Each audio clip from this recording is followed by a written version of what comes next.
তো এই যে আমরা কিন্তু চলে এসেছি মনোকামনা মায়ের ওখানে যাওয়ার জন্য। এই যে কেবল কারে লাইন দেওয়ার জন্য দৌড়ে দৌড়ে সবাই আসছি, কারণ পেছনে অনেকগুলো গাড়ি ছিল, তো ভিড় হয়ে যাবে, লাইনটা অনেক বড় হয়ে যাবে, তাই জন্য তো লাইন দিতে হবে। এই যে সবাই মিলে লাইন দিয়ে দিয়েছি। আর টিকিটটা এই যে মেয়ের কাছ থেকে নিয়ে নিচ্ছিলাম, কারণ টিকিটটা হারিয়ে দিলে আবার কিন্তু টিকিট কাটতে হবে, তাই জন্য। তো চলো কেবলের মধ্যে এবার সবাই বসে পড়ি। আর চলো তোমাদেরকেও দেখাবো পাহাড়ের সৌন্দর্যটা। দেখো কত সুন্দর, এটা কিন্তু একদম নিচু থেকে। আর এই যে যত উপরে উঠবে তত এইভাবেই ঘন জঙ্গল, আর একদম কানে জানো তো তালা লেগে যাচ্ছিল। আর এই যে দেখো কত সুন্দর লাগছে উপরটায়, কেবলগুলো আসছে এত সুন্দর করে। আর আমরা কিন্তু পৌঁছেই গেলাম মনোকামনা মায়ের স্থানে। এই যে এবার নেমেও পড়লাম।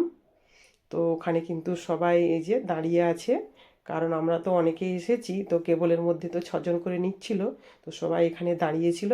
তো সবাই এসে গেছে, এবারে মন্দিরের দিকে যাচ্ছি।